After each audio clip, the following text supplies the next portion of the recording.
श्री कृष्णा।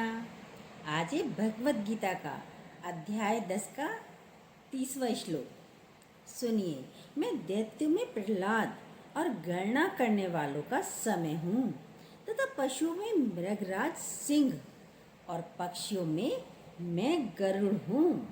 सुनिए क्या अर्थ है, बहुत अच्छा अर्थ है, पूरा जरूर सुनिएगा। बहुत अच्छी बातें हैं भागवत गीता की। ये पूरा विभूति योग है। इसमें भगवान, जिसमें सात्विक गुण हैं, गुण 3 हैं, सतोगुण, रजोगुण और तमोगुण। तमोगुण आलस्य से, मतलब आलसी प्रवृत्तियों से होता है।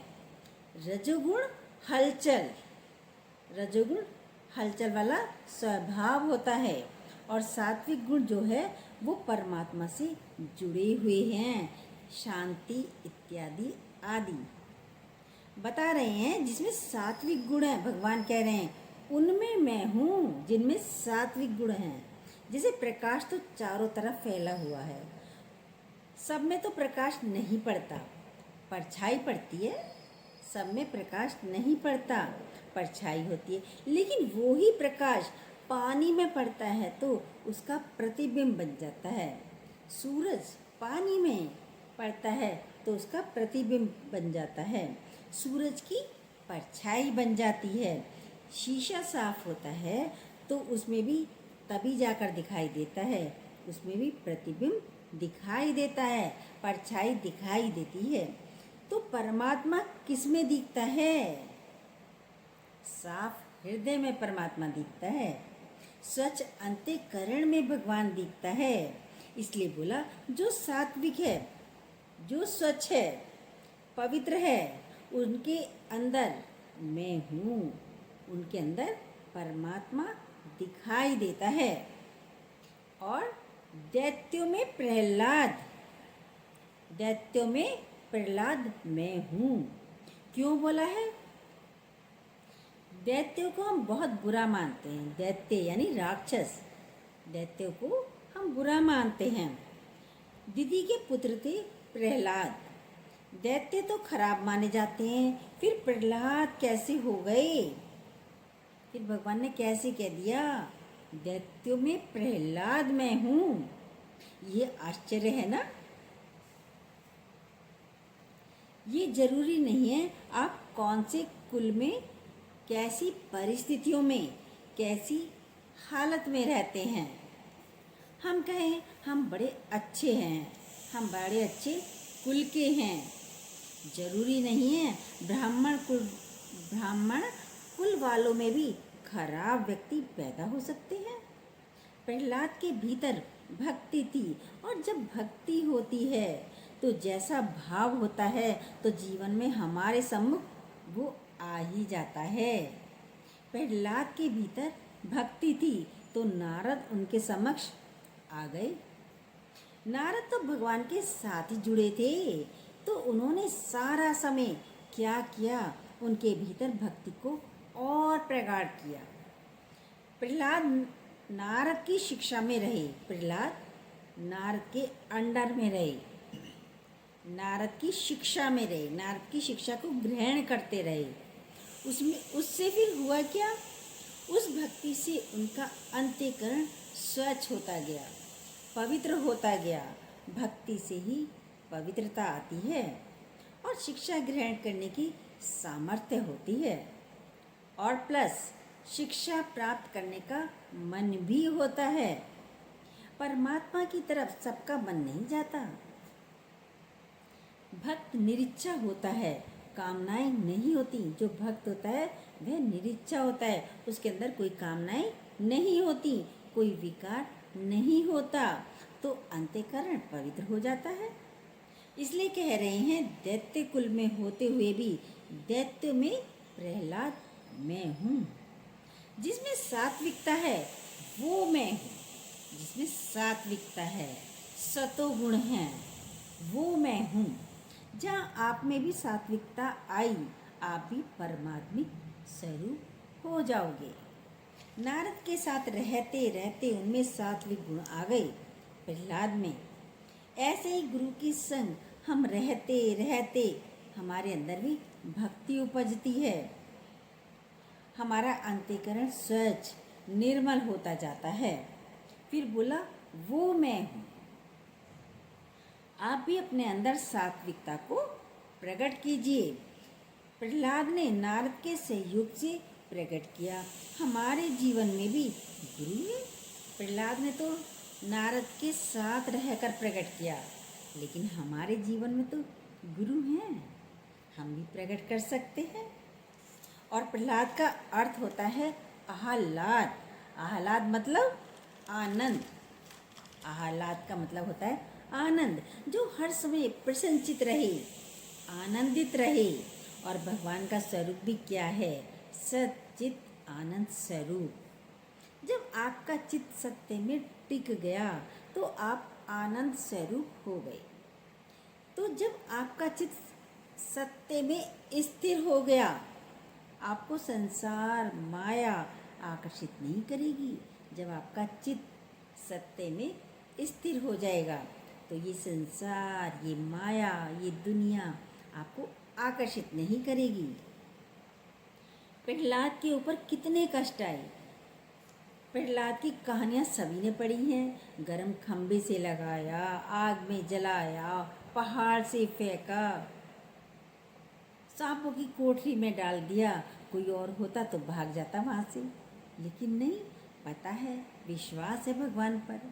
परंतु उस परिस्थिति में भी प्रहलाद नारायण नारायण जपते रहे, बोलते रहे, करते रहे।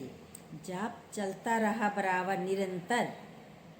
कितने भी उनको कष्ट दिए गए हों, फिर भी उन्होंने अपने को परमात्मा से विमुख नहीं किया। जुड़े रहे भगवान से। जुड़े रहकर ही वो अपने स्वरूप में स्थिर हो गए। भक्त विभक्त नहीं होता। हमारे अंदर भी ऐसा भाव हो, हम भी अपने आनंद से वंचित ना हो। आनंद तभी हो सकता है जब हमारा चित्त परमात्मा में लगा हो, परमात्मा से जुड़ा रहे। हम सोचे माया से जुड़े रहें, बाल बच्चों से जुड़े रहें, तो हमारी वृत्तियाँ भटकती रहेंगी। कहाँ जाएंगी? वृत्तियाँ तो इधर उधर भटकती रहेंगी। और हम अपने आनंद भी रहें, माया में भी रहें और अपने आप में आनंदित रहें। हो सकता है? असंभव, बिल्कुल नहीं हो सकते आनंद में आप। अपूर्णता है, और पूर्णता मिलती किससे है? भाई अपूर्णता है तो पूर्णता किससे मिलती है? जब हमारे भीतर परमात्मा की स्थिति हो। परमात्मा ही पूर्ण है, और जब उनके साथ हमारी जुड़न हो जाती है तो हम भी पूर्ण हो जाते हैं। या आपके अंदर वाला बोलेगा, आपके अंदर वाला क्या बोलेगा? मिल गया था जो मिलना, काम क्या बाकी रहा हो? कोई काम नहीं। जब भगवान मिल गया, अब मुझे कोई काम बाकी नहीं रहा। संसार से और कुछ नहीं चाहिए। भक्तों को कुछ चाहिए? कुछ नहीं चाहिए भक्तों को। मीरा को भी कुछ नहीं चाहिए था, सब कुछ छोड़ दिया मीरा ने भी, कुछ नहीं चाहिए। ध्रुव को हाँ जरूर, ध्रुव ने तपस्या की थी, उसको चाहिए था उस वक्त, उसने तपस्या की गद्दी पाने के लिए। लेकिन बाद में कहा हमें तो बड़ी पदवी मिल गई, अब हमें कुछ नहीं चाहिए। ध्रुव ने भी बाद में मना कर दिया। आपके भीतर ये इच्छाएं कामनाएं इच्छाएं कामनाएं स्वयं क्षीण हो जाती हैं, छोड़नी नहीं पड़ती। जब भगवान से जुड़ते हैं, सत्संग से जुड़ते हैं, गुरु से जुड़ते हैं, तब हमें कामनाएं इच्छाएं छोड़नी नहीं पड़ती, खुद ही छूट जाती हैं। हमें ये इच्छा ख़त्म करनी है, ये ख़त्म करनी है, नहीं ऐसा तो भाव ही नहीं आता। सत्संग जाते जाते, अच्छी बातें सुनते सुनते कब में समाप्त हो जाती हैं, पता भी नहीं चलता। सारी इच्छाएं ख़त्म हो जाती हैं। बाकी संत लोग कहेंगे गंगा जी पर सिगरेट छोड़कर आओ, तंबाकू छोड़कर आओ, जो चीज़ आप चाहते हो उसको छोड़ के आओ, कुछ दान करके आओ, कुछ गंगा घाट पर छोड़ कर आओ। संत लोग, कुछ लोग ऐसे कहते हैं, पंडित लोग। लेकिन कोई क्या छोड़ता है? यहाँ तो गुरु ने कोई चीज़ नहीं छोड़ाई, लेकिन जो छोड़कर भी आते हैं तो क्या छोड़ते? जो चीज़ पसंद नहीं होती, उसी छोड़ कर आते हैं, बल्कि उसको छोड़ना चाहिए जो पसंद हो। किसी को बैगन पसंद नहीं था, बैगन छोड़ दिया वहाँ पर। गुरुजी हमने तो बैगन छोड़ दिए गंगा जी पर। भाई आपको पसंद थे? नहीं नहीं, बिल्कुल पसंद नहीं थी। अरबी छोड़ दी, बैंगन छोड़ दिया, फलानी चीज़ छोड़ दी, लेकिन जो क्या छोड़ा? जो पसंद नहीं था। जो पसंद है, क्या उसको छोड़ सकते हो? क्या उसको छोड़ पाए? नहीं। कहते हैं रोकने से हमारे अंदर शक्ति का निर्माण होता है। प्रहलाद भगवान का नाम लेते लेते परमात्मिक स्वरूप हो गए, नहीं लेते तो दैत्य ही रह जाते। यदि भगवान का नाम प्रहलाद नहीं लेते तो क्या रहते? दैत्य ही रहते। नाम लेने से भगवान बन गए। जब स्वच्छ अंतःकरण हुआ तो परमात्मा का प्रकाश आपके भीतर स्वतः ही आ जाता है। जल निर्मल है, उसमें सूरज का प्रतिबिंब अपने आप दिखाई देता है। कुछ करना नहीं है, सिर्फ अपने अंतःकरण को स्वच्छ करना है। कुछ और थोड़ी करना है। अपने आप की सफाई, विकारों की सफाई करनी है। और करना भी नहीं पड़ता, रोज सुनते रहो, खुद आप निर्मल हो जाएंगे, स्वच्छ हो जाएंगे, पवित्र हो जाएंगे। इस पर एक दृष्टांत बताया था गुरुजी ने। चित्रकारों को राजा ने बुलाया कि कौन चित्र बनाएगा, सबसे अच्छा चित्र कौन बनाएगा, और जो सबसे अच्छा चित्र बनाएगा उसको हम इनाम देंगे। आमने सामने की दीवारों पर चित्र बनाना था, बीच में एक पर्दा लगा दिया। एक चित्रकार था, उसने बहुत सारे रंग मंगाए, ब्रश मंगाए राजा से कि राजा साहब ये भी चाहिए, ये भी चाहिए। ठीक है, सारी चीज़ें मंगा दी राजा ने। अब उस चित्रकार ने महाभारत का चित्र बनाया। कैसा चित्र बनाया?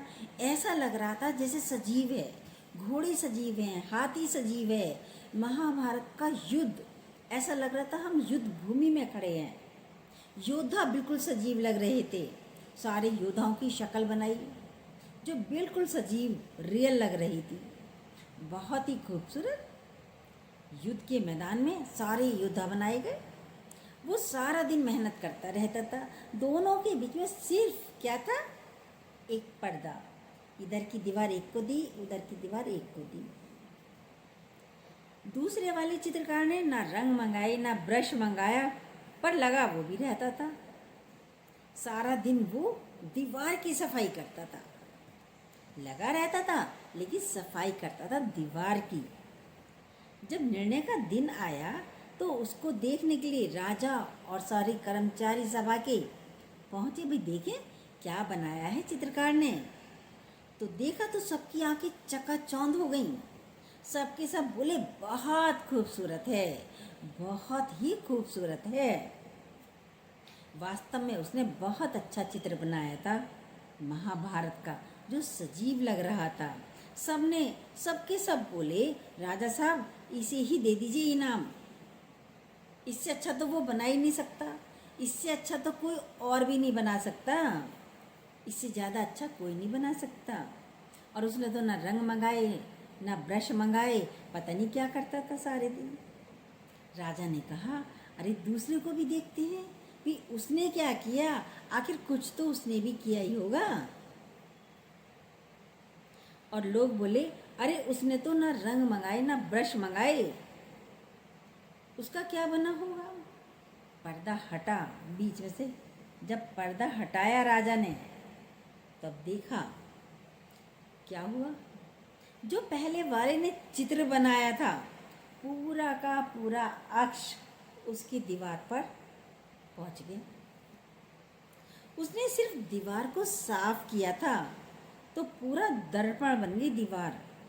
ऐसा लग रहा था कि दीवार के अंदर जाकर उसने चित्र बनाए हों। तो उससे भी ज़्यादा खूबसूरत हो गया। दीवार के अंदर, शीशे के अंदर जाकर चित्र उकेरा हो, बनाया हो। तो सब देखते रह गए, अरे इतना सुंदर, ये तो बहुत सुंदर लग रहा है, ये तो उससे भी ज़्यादा सुंदर लग रहा है, वो तो दीवार पे ही लग रहा था। लेकिन ये सामने वाले का तो ऐसा लग रहा है जैसे शीशे के अंदर, दीवार के अंदर जाकर किसी ने बनाया हो। राजा बोले, तुमने ना रंग लिए ना ब्रश लिए, तुमने किया क्या? राजा साहब, मैं सारा समय दीवार साफ करता रहता था, सफाई करता था इस दीवार की। तो इसका क्या मतलब है? सत्संग में भी गुरुजी सबसे कहते हैं, आप ध्यान नहीं, सत्संग में क्या कहते हैं सब लोग गुरुजी से, भाई आप ध्यान नहीं लगवाते, आप दिया नहीं जलवाते, आप आरती नहीं करवाते, आप कोई चालीसाएँ नहीं करवाते। सब यही कहते ना, सब यही करते आए हैं। क्योंकि गुरुजी कहते हैं, रोज यहाँ क्या है, स्वच्छता अभियान चलता है। यहाँ पर स्वच्छता अभियान, यहाँ मोदी जी ने स्वच्छता अभियान चलाया था ना, झाड़ू हाथ में उठाई थी तो सभी ने झाड़ू उठा ली देश की सफाई के लिए। हम भी स्वच्छता अभियान में हैं, तो हम भी ऐसे ही स्वच्छ हो जाएंगे, ऐसे ही पवित्र हो। हमें भी अपना अंतःकरण ऐसे ही स्वच्छ करना है, ऐसे ही पवित्र करना है। फिर हमारे भीतर भी परमात्मा का अक्स स्वतः आ जाएगा और औरों को भी नजर आएगा। प्रहलाद ने खाली क्या किया, अपने को पवित्र ही तो किया, अपने को स्वच्छ ही तो किया था। शुद्ध अंतःकरण वालों में मैं विराजता हूँ, भगवान श्री कृष्ण कह रहे हैं। भगवान ने कहा, दैत्य में प्रहलाद मैं हूँ। सब कहते हैं हमसे नहीं होगा। जब शुद्धि हो जाती है तो विकार आप पर हावी हो नहीं सकते। जब आप स्वच्छ हो गए, पवित्र हो गए, निर्मल हो गए, तो विकार आप पर हावी हो सकते हैं? नहीं हो सकते। परमात्मा का आकर्षण इतना बड़ा है, उस आकर्षण में आ गए तो संसार के आकर्षण क्या हैं? बहुत छोटे हैं। भगवान खंबे से प्रकट हो गए, भगवान सब में हैं। उसके लिए, प्रहलाद के लिए भगवान खंबे से प्रकट हो गए। भगवान तो सब में है, तो सबसे प्रकट हो सकते हैं भगवान, हमसे भी प्रकट हो सकते हैं। परिस्थितियां हम बनाते हैं, समाज हम बनाते हैं। समाज ने हमको नहीं बनाया, हमसे समाज है, हमने समाज को बनाया है। समाज हमको नहीं बनाता, दुनिया हमको नहीं बनाएगी, हमसे दुनिया है। संतों के पीछे लोग जाते हैं, किसके लिए जाते हैं? इसके लिए स्वच्छता पवित्रता बहुत जरूरी है। संतों के पीछे लोग क्यों जाते हैं? क्योंकि संत स्वच्छ हैं, पवित्र हैं, निर्मल हैं, इसलिए लोगों की भीड़ लगी रहती है, साथ साथ जाते हैं, पैर छूना चाहते हैं। आप परमात्मिक स्वरूप हो जाएंगे, साधारण नहीं रहेंगे। आप बोले, गणना करने वालों में समय मैं हूँ। भगवान श्री कृष्ण कह रहे हैं, कहते हैं ना, समय बड़ा बलवान है, तो समय मैं हूँ। समय देखिए, हर व्यक्ति के पास फिक्स है। व्यक्ति कहता है हमारे पास बहुत समय है, गलत बोलते हैं। हर एक व्यक्ति के पास केवल एक क्षण है। कभी आप सोचिएगा, सिर्फ एक क्षण है।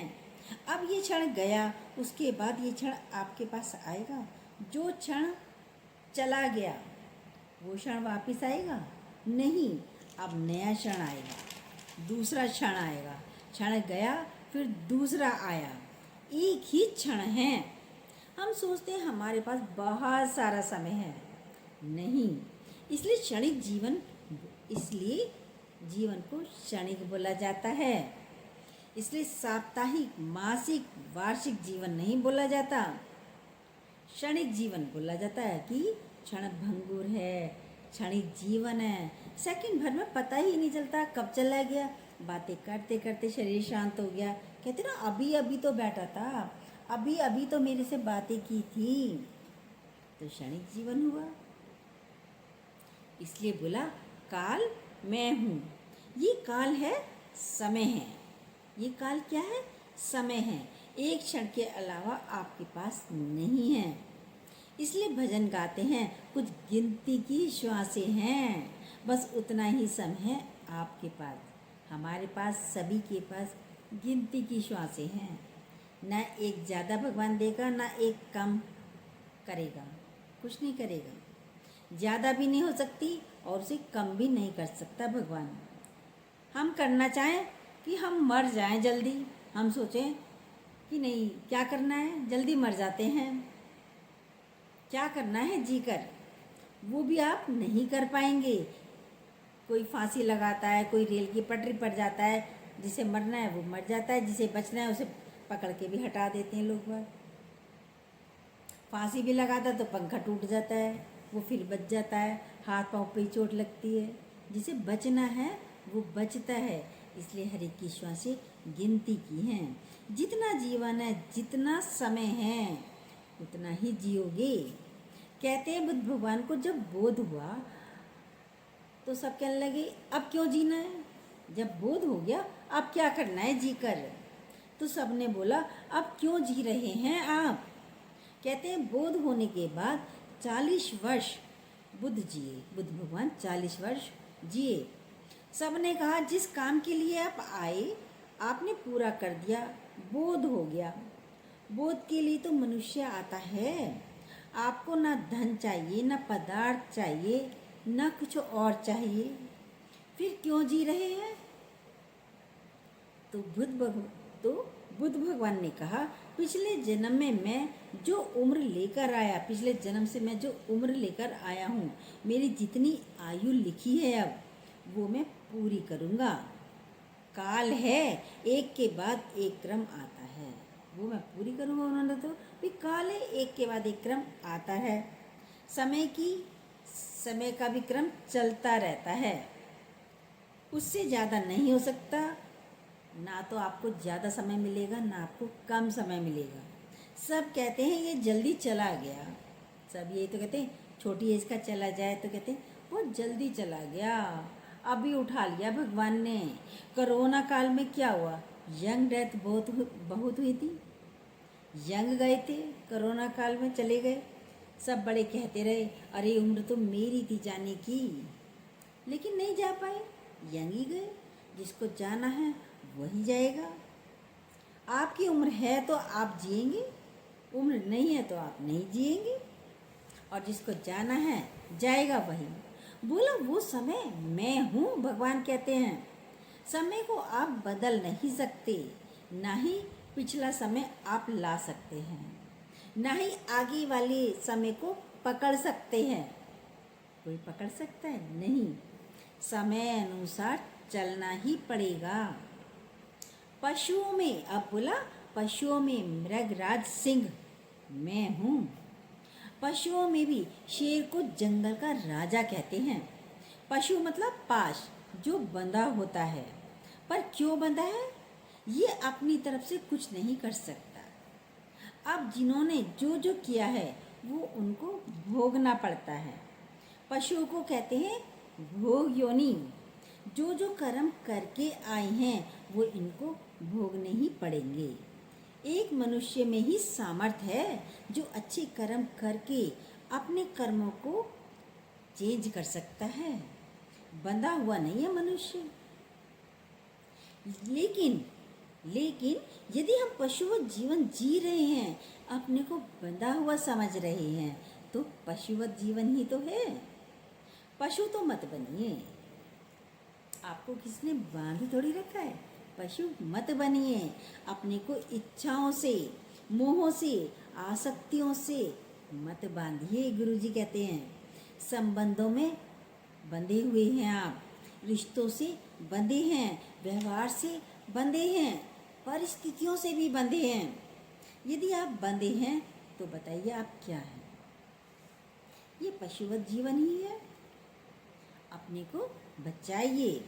देखिए आप कहाँ कहाँ बंधे हैं, धन से, पदार्थों से, वस्तुओं से, रिश्तों से, परिस्थितियों से, कहाँ कहाँ बंधे हैं। देखिए अगर आप बंधे हैं तो पशुवत हैं, भोग रहे हैं।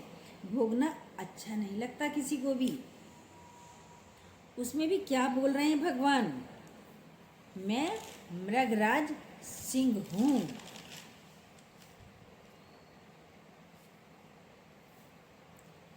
क्या सिंह बोलते हैं क्योंकि वह शक्तिशाली है। सिंह क्यों बोल रहे हैं, क्योंकि वह शक्तिशाली है। जंगल का राजा है, बोलते हैं तेज दौड़ता है, वो मैं हूँ। अब है पक्षियों में गरुड़, मैं हूँ। गुरुजी बहुत अच्छी तरीके से हमें समझाते थे भागवत। आपको ज़रूर अच्छी लग रही होगी। हर एक एक श्लोक का अर्थ बहुत अच्छी तरीके से समझाते हैं गुरुजी। गरुड़ की खासियत क्या है? वो तेज उड़ता है, उसकी गति बहुत तेज है। गति क्यों तेज है? क्योंकि उसमें 4 पंख होते हैं। सब पक्षियों में 2 होते हैं, उसमें 4 पंख होते हैं। कहानियों में तो ये भी है कि 4 पंख नहीं हैं, 4 वेद हैं। गरुड़ में 4 वेद हैं जो उसमें से सारा समय उच्चारित होते रहते हैं। वेद माना ज्ञान। इसमें गति भी तेज है और ज्ञान भी है। माना जिसमें ज्ञान है, समझ है, वो श्रेष्ठ है। आप सारा दिन क्या उच्चारित करते हैं भीतर से? आपने कभी अपने ऊपर ध्यान दिया? आप सारा दिन क्या बोलते हो, क्या उच्चारित करते हो? ध्यान दिया अपने ऊपर? देखिए अपने आप को। मुख से क्या बोलते रहते हैं? संसार, माया, दुनिया, व्यर्थ बोलते ही रहते हैं। इन्हीं की बातें बोलते हैं। हमारे अंदर वेद उच्चारित हो, ज्ञान की भाषा हो, व्यवहार में ज्ञान हो, तो आप भी श्रेष्ठ हो जाएंगे। बोले वो मैं हूँ जो श्रेष्ठ है, जो सत्य है, जो शक्तिशाली है, वो मैं हूँ। आप परमात्मिक स्वरूप हो जाएंगे, ईश्वर स्वरूप हो जाएंगे। नीचे तो अपने आप गिर जाते हैं, नीचे तो अपने आप गिर जाते हैं। ढलान पर साइकिल लेकर चले तो चलाना ही नहीं पड़ता, बस चलते चले जाते हैं, आराम से साइकिल उतरती चली जाएगी। लेकिन ऊपर जाने के लिए फोर्स लगानी पड़ती है, श्रम करना पड़ता है, मोह अपने आप हो जाता है, क्रोध अपने आप आ जाता है, लोभ भी अपने आप हो जाता है, क्योंकि विचार नीचे की ओर जाते हैं। सबके विचार क्या है? नीचे की ओर जाते हैं। पर अच्छे विचारों के लिए, अच्छे स्वभाव के लिए परिश्रम करना पड़ता है। ये भीतर का परिश्रम है। बाहर के परिश्रम से धन की प्राप्ति होती है, बाहर के परिश्रम से धन की प्राप्ति होती है, भीतर के परिश्रम से आत्मिक धन की प्राप्ति होती है। ये परिश्रम चलता रहना चाहिए। जितना ज़्यादा परिश्रम करते हैं उतनी ज़्यादा प्राप्ति होगी। कोशिश हो हमारे भीतर वाला अंतःकरण स्वच्छ रहे, पवित्र रहे। आप अच्छे होंगे तो आपके आसपास भी अच्छा माहौल बन जाएगा। समाज हमसे है, हम समाज से नहीं हैं। प्रहलाद के अंदर परमात्मा के सिवा कुछ और नहीं था, फिर जन्नत नहीं तो और क्या है? जब हमारे अंदर भी भगवान होगा तो फिर जन्नत नहीं तो और क्या है? स्वर्ग में ही बैठे हैं। जय श्री कृष्णा।